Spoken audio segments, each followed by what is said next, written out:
ginagawa, dapat maging fair ka, Mr. Chair. Pag sinabi mong 2 questions, 2 minutes talaga, you have to stick with it. You're not being fair, Mr. Chair. I am fair kasi nandito ka sa... No, kasi nung last time, sabi mo sa akin 2 questions lamang. Sabi mo 1 question. Sabi ko, tinitipid mo ako, sabi mo 2 questions. And now, pinapayagan mo kahit na ilang questions. Be fair, Mr. Chair.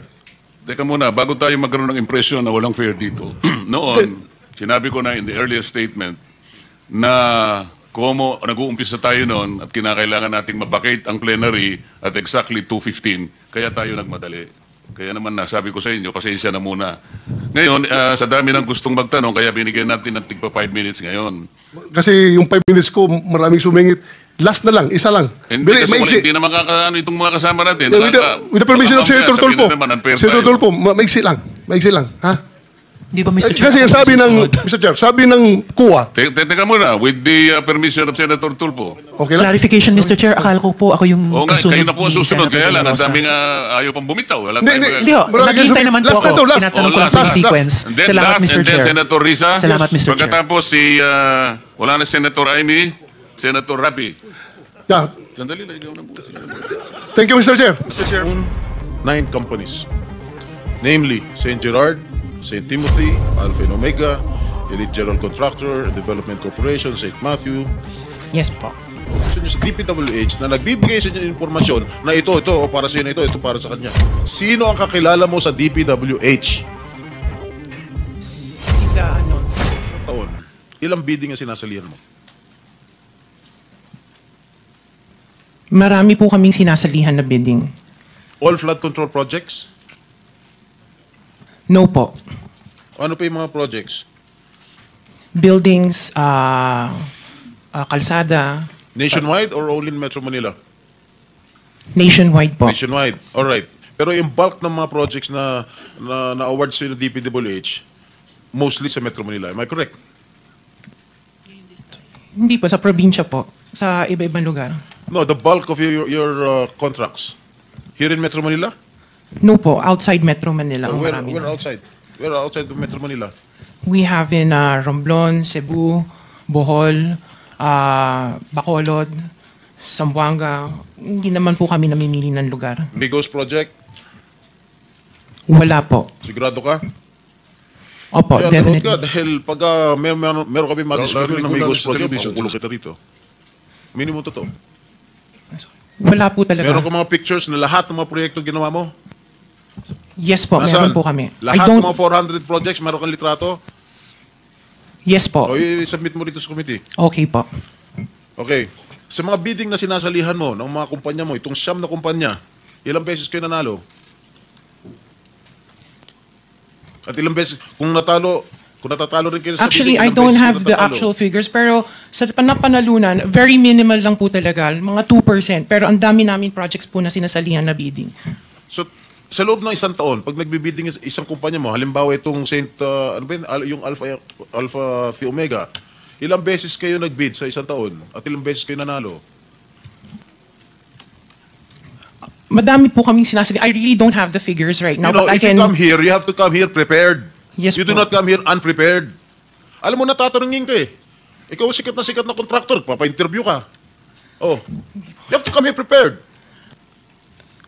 Your Honor, I am prepared for the flood control projects that you are mentioning. I have the statistics of how many I bidded and how many I lost and how many I won. Okay, you mentioned it to us right now.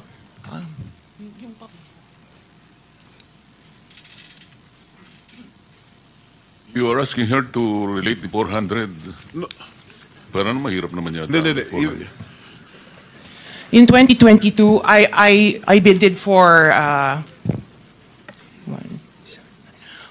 491 projects. This is just for the flood control, Your Honor. How many projects? 491. 491. I joined the bidding.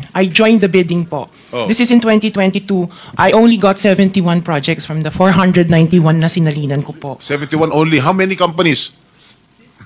This is just for Alpha and Omega Oh, po. what about the other companies? What about the other 8 remaining companies that you own? I don't have the statistics Oh. for that because I was only called as Alpha Wait, and Omega. You admitted earlier when I asked you if you own these 9 companies and you answered in the affirmative. Right now I'm asking you kung ilan yung 71 71 flood control projects na napanalunan ninyo, now you're only speaking in behalf of Alpha Phi Omega. Eh, kanina sinabi mo, ikaw may-ari ng Siam. Why can't you answer in behalf of the 8 remaining companies? Kasi po, yun lang yung na-prepare po namin for today's hearing. You confirm, lahat ng Siam na yan, ikaw ang may-ari. Tama? Part owner po. Part owner. Okay. Kaya nyo ba talaga pagsabay-sabayin yung mga construction, mga proyekto ninyo? Paano nyo nagagawa ito? Yes po, we have sufficient employees naman that can carry out and execute the project. Okay, ilan ba yung mga empleyado ninyo?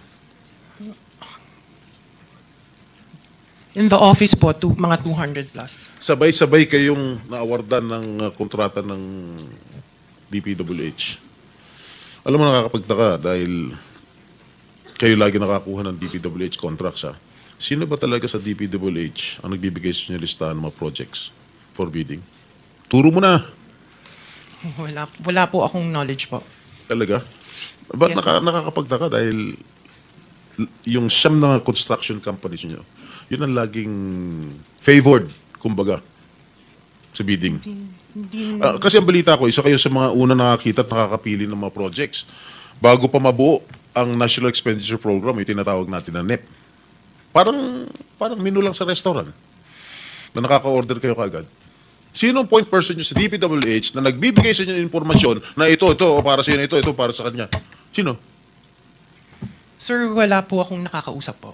Wala kang kilala sa DPWH. Wala po. Hindi kami maniniwala niyan, wala kayong kilala sa DPWH. Meron ako yung mga engineer, yung mga district engineer siya. Yun nga pala. Sino ang mga district engineer na nakilala mo? Pero hindi po sila nagbibigay ng project po sa akin. At tinatanong ko, wala naman ako sinasabi sa'yo kung nagbibigay sila ng project. Sino ang kakilala mo sa DPWH? Sila, mga DE po. DE ng... Sabi mo, sino? Teka sandali. DE ng Laguna, Sino DE nga? ng... Banggitin mo yung pangalan. I can't remember their names kasi I don't transact on Okay, behalf of the DE ng companies. Laguna. Sino pa? DE ng Bulacan, DE ng... Si Hir? Nandito ba? Yung DE ng Laguna, DE ng Bulacan, nandito ba? DE ng Bulacan nandito.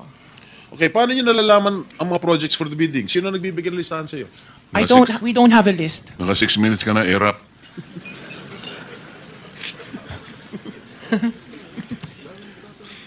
Okay, Ah, I don't have a list po. Interjection, Mr. Chair, with the permission of the SP Pro Temp. Okay. On the DPWH na binanggit po niya, Mr. Chair. Okay. Salamat, Mr. Chair, SP Pro Temp. Dahil natatanong po ni SP Pro Temp ang DPWH din in connection sa mga diskaya, I wonder, Mr. Chair, kung natignan na po, nasilip na po ng DPWH, kung may practice ang mga diskaya companies ng pagpapahiram o pagpaparent out ng lisensya nila para mag-force multiply sa capacity nila. Para kahit 200 lang daw ang staff sa opisina, kaya nilang mag-implement ng 491 projects or 71 projects, 145 projects in any 1 year. I wonder, Mr. Chair, kung nasilip Incidentally- na po yun ng DPWH.